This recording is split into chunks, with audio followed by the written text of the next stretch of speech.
August 24, 1968, Honolulu, Hawaii. A 290-pound Samoan wrestler named Tavita Leopepetele grabbed a 135-pound stranger by the shirt in front of 3,000 people and lifted him off the ground. "You're the smallest man here," he said. The stranger smiled. 7 seconds later, Tavita was flat on his back, staring at the steel trusses of the Honolulu International Center, and 3,000 people had stopped breathing. The small man had not punched him, had not kicked him, had placed one open palm against the inside of Tavita's elbow, redirected his own grip against him, dropped 4 inches, slipped behind his shoulder, and set 1 foot behind his ankle. Tavita's 290 pounds did the rest. He fell like a tree, choosing its direction. The small man stood over him, extended his hand, and pulled him to his feet. Nobody in that building knew the stranger's name. Nobody knew that he was a 27-year-old martial artist from Hong Kong who was not yet famous, not yet a film star, not yet anything the world would recognize, a man named Bruce Lee. But the 7 seconds in that ring are not the story. The story began 40 minutes earlier in the parking lot outside the arena when Bruce Lee watched a 19-year-old parking attendant get slapped across the face by a man twice his size and made a decision that had nothing to do with fighting. That decision would, across 4.5 years, lead a boy from a parking lot in Honolulu to a hospital corridor in Los Angeles, where he and Bruce Lee would meet for the second and final time. The parking lot is where everything begins. At 8:07 p.m., 40 minutes before the 7 seconds that silenced the arena, a 19-year-old parking attendant named Marcus Kaeo was directing a car into a spot near the loading dock of the Honolulu International Center. The evening air was 79 degrees, heavy with humidity, and it carried the smell of plumeria blossoms from the trees lining Ward Avenue mixed with diesel exhaust from the generators powering the building's exterior lights. Marcus wore the standard uniform, khaki pants, a white short-sleeved shirt with the venue logo stitched on the pocket, a cap that never quite fit. He made $1.65 an hour. On event nights, tips brought the total to maybe $2. He had graduated from Kaimuki High School the previous year, been accepted to the University of Hawaii on a partial scholarship, and turned it down because his mother was dying of lupus, and his father had left when Marcus was 11, and the scholarship could not pay for both tuition and the rent on the apartment in Kaimuki, where his mother spent her days on the couch watching the birds on the telephone wire outside. Marcus was a quiet kid. He surfed Ala Moana on his days off. He kept a paperback copy of Siddhartha in the back pocket of his work pants, which the other attendants found strange enough to nickname him Professor. He did not mind the name. He minded very little. He had learned at 19 the specific endurance of people who cannot afford to be angry. A green Pontiac GTO pulled into the lot too fast, clipped the rear fender of a parked Buick Skylark, and kept driving. Marcus ran after it. He caught up 3 spaces later and knocked on the driver's window. The driver was a thick-necked haole in his 30s, Aloha shirt, Budweiser logo on the pocket, sunburn across the nose that suggested a tourist on his 4th or 5th day. "Sir, you hit a car back there." The man looked at Marcus, looked at the Buick in his mirror, looked back. "I didn't hit nothing." "Sir, there's paint transfer on your bumper. I saw it." The man opened his door, stepped out, 6 feet, maybe 210 pounds, and stood over Marcus the way large men stand over smaller men when they want the height difference to serve as the first sentence of an argument. "Kid, I said I didn't hit nothing. You gonna keep talking? I have to report it. It's my job." The man slapped him, open hand, fast, across the left side of Marcus's face. Not a punch, a slap, the kind designed to teach a person that their observations are not welcome in a world organized by size. Marcus stumbled. His cap fell off. His left ear rang. His eyes filled, not from pain but from the specific helplessness of being 19 and poor and hit by a stranger while doing your job correctly. The man got back in his GTO, drove to the far end of the lot, parked, and walked toward the arena entrance without looking back. Marcus stood alone in the diesel-scented dark, touching his own face, checking for blood. There was none. He picked up his cap. He stood there. 3 spaces away, leaning against the passenger door of a rented white Ford Galaxie 500, a man in a dark, short-sleeved shirt had watched the entire exchange. He was small, 5'7", 135 pounds at most. His arms were crossed. His face was still. He had arrived in Honolulu 2 days earlier for a personal visit, no scheduled events. The Green Hornet had been cancelled the year before.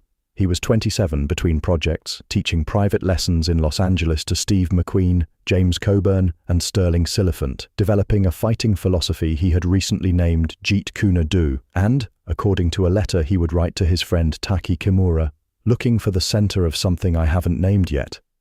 His name was Bruce Lee, and he was, at that moment, the most dangerous man in the parking lot and possibly on the island, though no one within 1,000 miles knew it. He walked over to Marcus. "Are you all right?"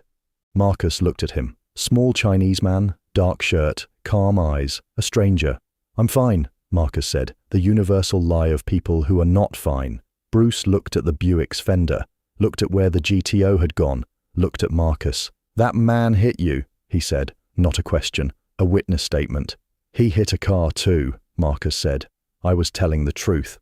Bruce reached into his back pocket and pulled out a thin black wallet, worn at the fold. He removed a $20 bill and held it out. "What's this for?" Marcus said. "For doing your job. You told a man bigger than you the truth and he hit you for it. That's worth more than $20, but $20 is what I have." Marcus looked at the bill. $20 was 12 hours of his wages, 3 days of groceries, a textbook at the university he could not afford to attend. He shook his head.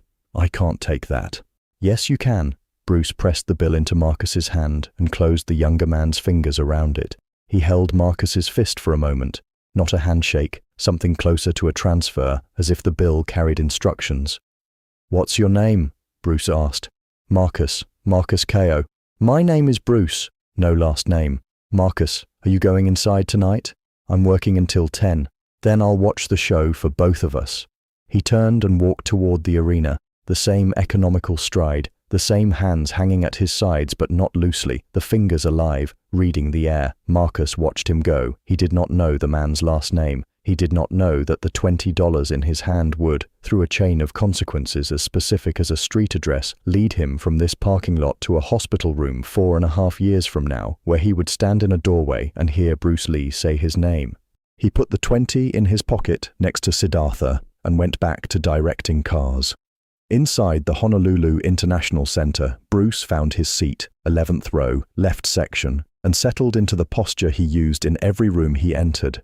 Back straight, eyes moving, hands resting on his thighs with the fingers slightly open. The arena seated between 5,000 and 8,000 depending on the configuration. Tonight, promoter Ed Francis had packed roughly 3,000 into the lower bowl for the Pacific Rim Invitational Exhibition. 12 acts of wrestling, judo, karate, and what the mimeographed flyer called Oriental Fighting Arts. The crowd was a cross-section of the island, military families from Pearl Harbor and Schofield Barracks filling the middle rows, local Japanese and Filipino laborers who followed judo seated near the ring, a pocket of tourists in Hawaiian shirts who had wandered in from Waikiki thinking it might be a luau, and a dense, loyal block of Samoan and Tongan families occupying the upper left section, their voices the loudest in the building because they had come for one man.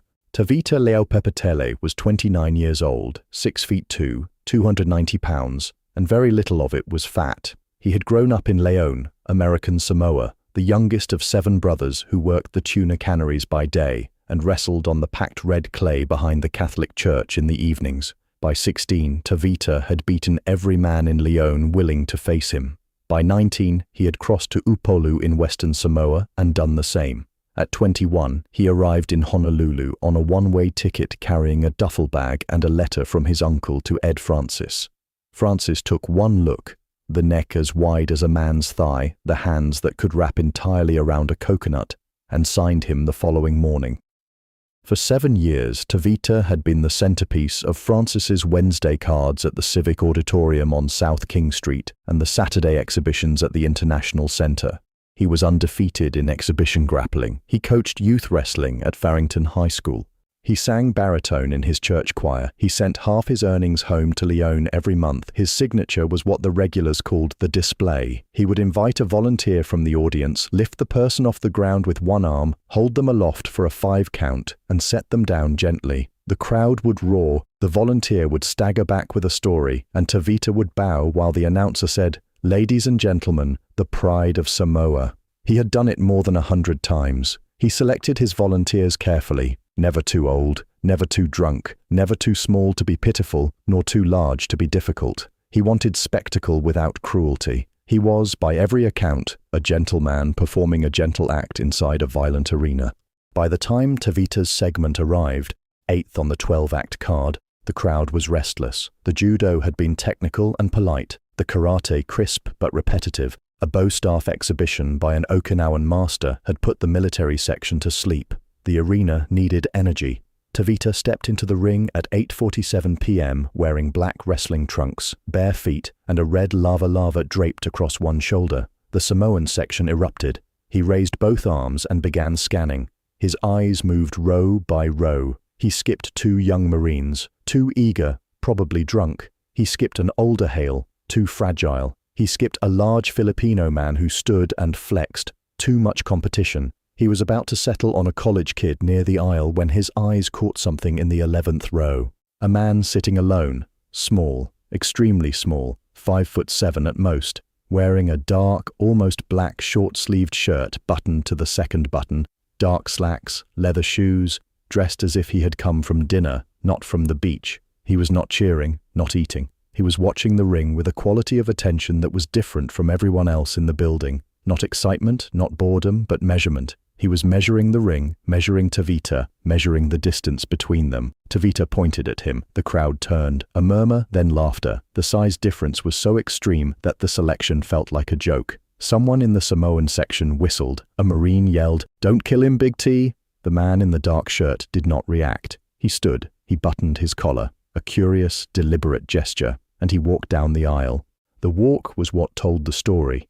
It was not a swagger, not a shuffle, not the self-conscious march of a nervous volunteer. It was economical, every step covering exactly the distance it needed to cover, no more. His arms hung at his sides but not loosely. His fingers were slightly open, alive, as if reading the air. A third Dan judo instructor named Ken Yamamoto, sitting ringside, would later say the walk alone told him something was wrong. "Volunteers don't walk like that," Yamamoto said. "That man walked like he already knew where the exit was." But Tavita, under the lights, did not see any of this. He saw 135 pounds. He saw the smallest man in the building. Why did Bruce stand? He had no reason to. No provocation, no personal insult, no challenge. Tavita was an entertainer doing his job, and Bruce was a guest in someone else's arena. The correct decision was to remain seated. But 40 minutes earlier, in the parking lot, he had watched a 19-year-old get slapped for telling the truth. And something about that, the weight of a bigger man using his size to erase a smaller man's reality, was still sitting in Bruce's mind like a stone in a shoe. Not anger. Bruce Lee, by 1968, had largely metabolized anger into something more useful. It was a principle. Size is a fact, but not an argument. The largest man in the room is not, by virtue of his mass, the most correct man in the room. A 135-pound man and a 290-pound man occupy the same moral space, and the difference between them is not pounds, but preparation. When Tavita pointed, Bruce made a decision. He stood not to prove himself, but to prove the principle. And what happened next, inside that ring, in front of those 3,000 people, would become a story that Tavita Leupepetele would carry for the rest of his life. The man climbed into the ring, and the details sharpened. Up close, Tavita could see the high cheekbones, the jaw cut at precise angles, the dark hair swept back as if the man had run one hand through it and forgotten about it. The forearms were disproportionate to the frame, not the forearms of a bodybuilder, but the forearms of someone who had spent years doing a specific, repetitive, high-intensity activity. The wrists were unusually thick, the eyes were calm, not the calm of passivity, the calm of someone who has already decided. Tavita did what he always did. He placed his hands on the man's shoulders, stood directly in front of him, and looked down. The height difference was 6 inches. The weight difference was 155 pounds. He grinned, turned to the crowd, and said the line he had said 100 times, "You're the smallest man here." The crowd laughed. The man did not. He smiled, not nervous, not polite, but genuinely amused, the smile of a person who has heard this observation before and finds it, each time, authentically interesting. He looked up at Tavita and said something the arena microphones did not catch. The ringside judo instructor later said it sounded like, "You're probably right." Then Tavita reached for him. His right hand came forward to grip the front of the dark shirt. The beginning of the display. Grab, lift, hold for 5, set down. He had done it over 100 times. His fingers closed on the fabric and he began the upward pull. The man's weight did not leave the ground. What happened next occupied 7 seconds, and the 31 people close enough to see clearly disagree on the exact sequence but agree absolutely on the result. As Tavita's hand gripped and pulled, the small man's left hand came up, not a fist, an open palm, and pressed flat against the inside of Tavita's right elbow. The pressure was light, almost delicate, as if he were closing a cabinet door, but the geometry was devastating. The press redirected the force of Tavita's own grip back into his elbow joint, locking the arm at full extension for a fraction of a second. In that fraction, the small man dropped his center of gravity 4 inches by bending his knees, slipped to the outside of Tavita's right shoulder, and placed his right foot behind Tavita's right ankle. Tavita's grip was now pulling against a body that had relocated itself. He stumbled forward. The foot behind his ankle caught his momentum. His own 290 pounds, moving forward with no base underneath, completed the equation. He fell, not dramatically, but slowly, almost gracefully, rotating like a tree that had chosen its direction, and landed flat on his back on the canvas with a thud that the audience felt through their seats. 3,000 people went silent. Not the silence of shock alone, the silence of incomprehension. From the far rows, it looked like Tavita had simply fallen down. From the close rows, it looked like something that should not have been physically possible. From the ringside judo seat, Ken Yamamoto whispered to the man beside him, "That is the cleanest thing I have ever seen in my life." Tavita lay on his back for 4 seconds. He was not hurt, not winded, confused. He stared at the ceiling, the exposed steel trusses, the banks of fluorescent lights, the slow revolution of a mounted fan. He had reached for a small man. The small man was still standing. He was on the ground. The logical sequence between these facts was missing. The small man looked down at him, extended his hand. This is the part that matters more than the 7 seconds, more than the technique, more than the silence. The small man did not pose for the crowd, did not turn his back, did not raise his arms. He simply offered his hand and waited. Tavita took it. The small man pulled 290 pounds to its feet with no visible strain, and they stood face to face again. Close enough now for the words between them to be private. "How did you do that?" Tavita said. "You pulled me toward you," the man said. "I just let you." "That's not an answer." "It's the only answer." A pause. "Your balance is extraordinary. If you hadn't reached for me, I couldn't have moved you." Tavita processed this. A man who had defeated him was complimenting the very attribute that should have prevented the defeat.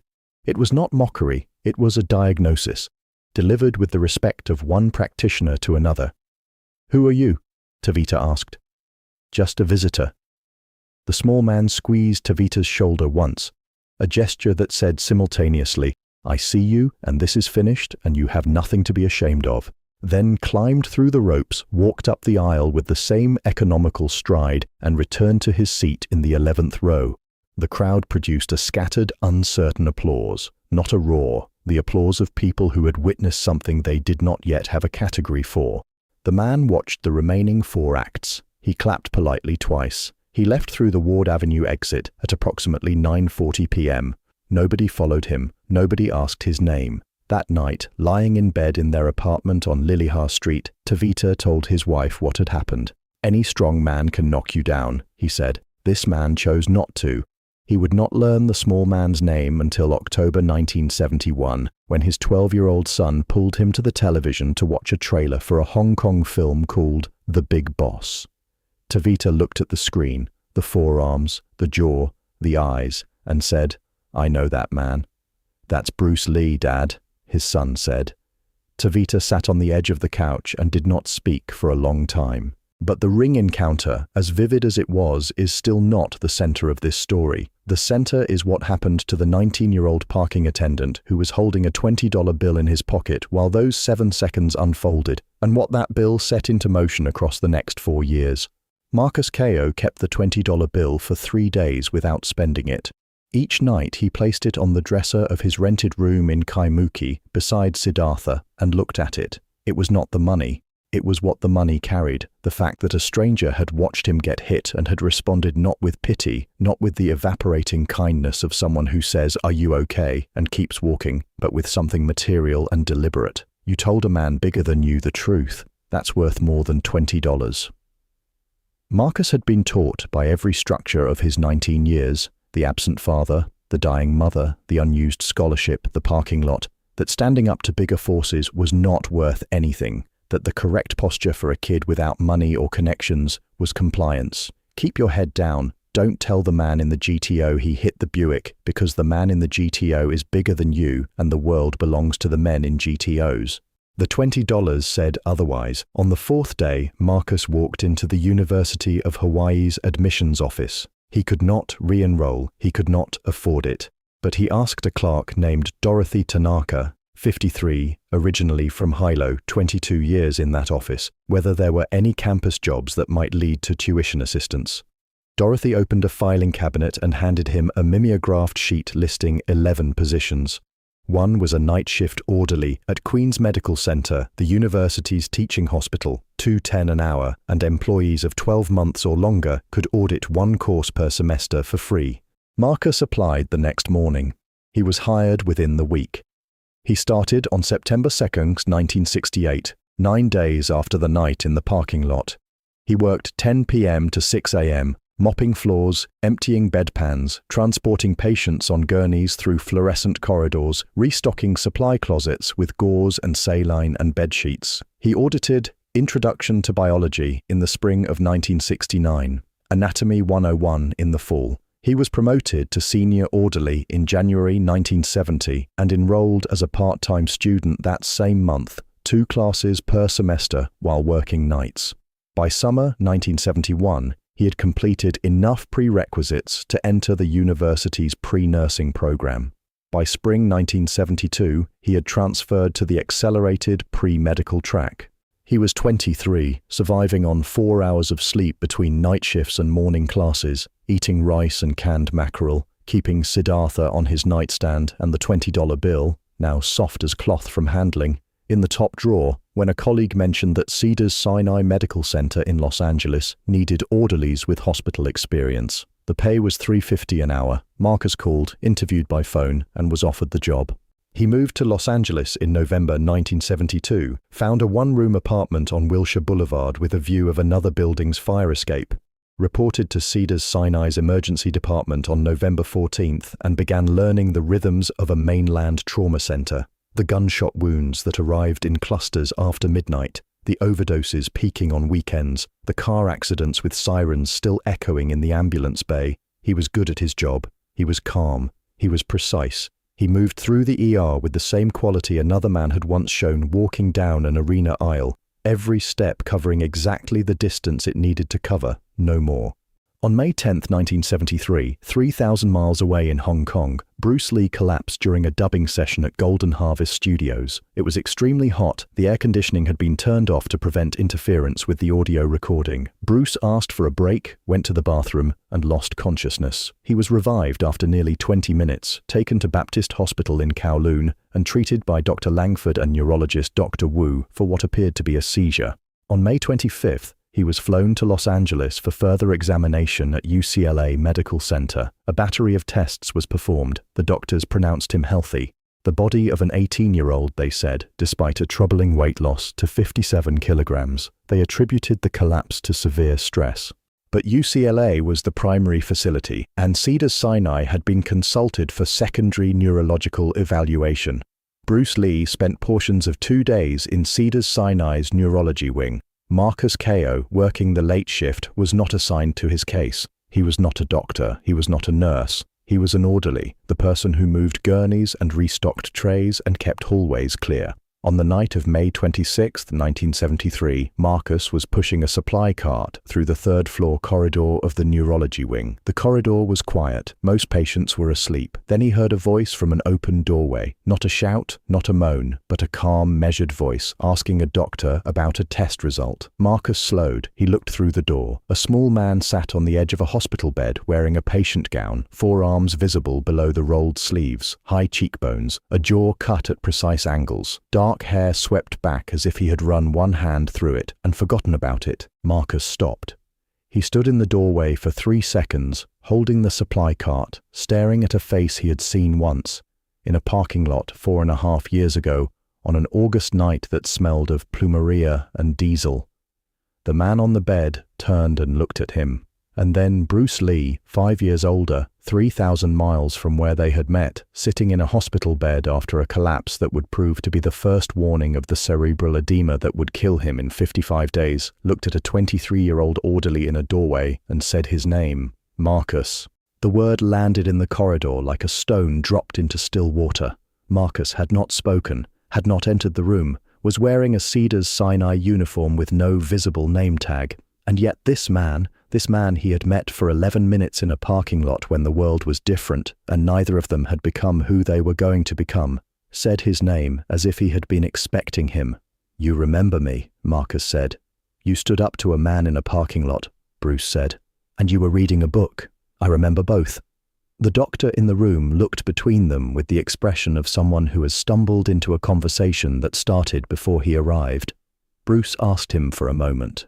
The doctor left. Marcus parked the supply cart in the hallway and walked to the foot of the bed. "You gave me $20, Marcus said. "I gave you what I had.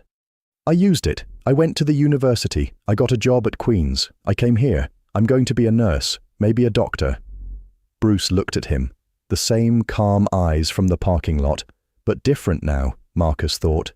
Tired, carrying something the gown could not entirely hide. Marcus had spent 4 years in hospitals. He had learned to read the difference between a patient who was fine and a patient who was performing fineness. "You did that," Bruce said. "Not the $20.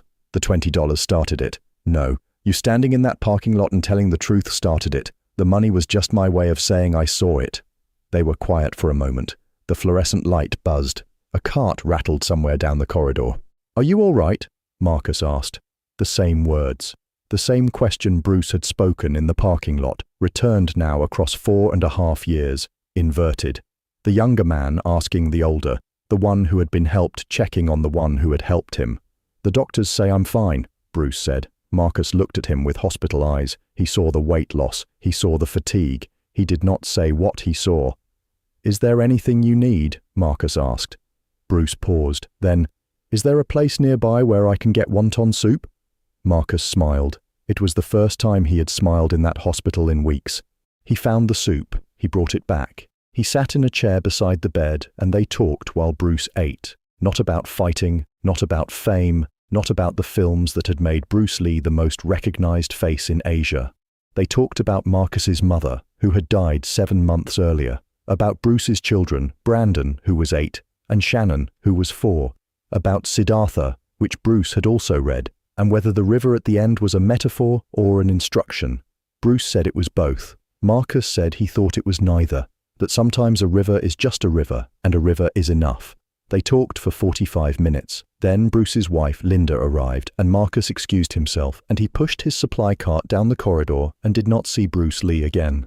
Bruce Lee died on July 20th, 1973, in Hong Kong. He was 32, a cerebral edema, an allergic reaction to a painkiller called Equagesic, taken for a headache in the apartment of actress Betty Ting Pei. 55 days after the wonton soup, 55 days after Marcus. Marcus heard the news on the radio in his apartment on Wilshire Boulevard. He sat on the edge of his bed and did not move for a long time. Then he opened the top drawer of his dresser and took out the $20 bill. It was so soft now it felt like a piece of skin. He held it in both hands and understood, with the clarity that grief sometimes provides, that the bill had not been money for years. It was a receipt, proof that on an August night in 1968, a man had seen him, actually seen him, not looked at him, and through him, and past him, but seen him, and had said, with a folded piece of paper and 7 words, "You are real, and what you did matters." Marcus completed his nursing degree in 1975. He returned to Honolulu in 1978 and joined the emergency staff at Queen's Medical Center, the same building where he had once mopped floors. He worked there for 31 years. He trained younger nurses. He was known for a particular habit. When a patient arrived frightened or alone, Marcus would pull a chair to the bedside, sit down, and say, before anything else, "Are you all right?" Not as procedure, as recognition. as the echo of a parking lot that had taught him the difference between looking at someone and seeing them. He kept the $20 bill in the top drawer of his dresser for the rest of his life. He never spent it. He never framed it. He left it in the dark where it had always been, waiting to be held. And Tavita Leaupepetele, the 290-pound champion who was put on his back by the smallest man in the building, told the story of those 7 seconds to his son, and his son told it to his children, and the story changed every time. The seconds grew longer, the fall grew more dramatic, the silence grew deeper, but the ending never changed. The ending was always the hand.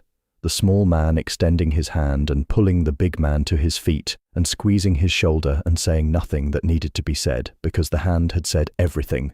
2 encounters, a parking lot and a ring, a slap and a redirection, $20 and an extended hand. Neither was a fight. Both were everything. Fixes applied. Summary.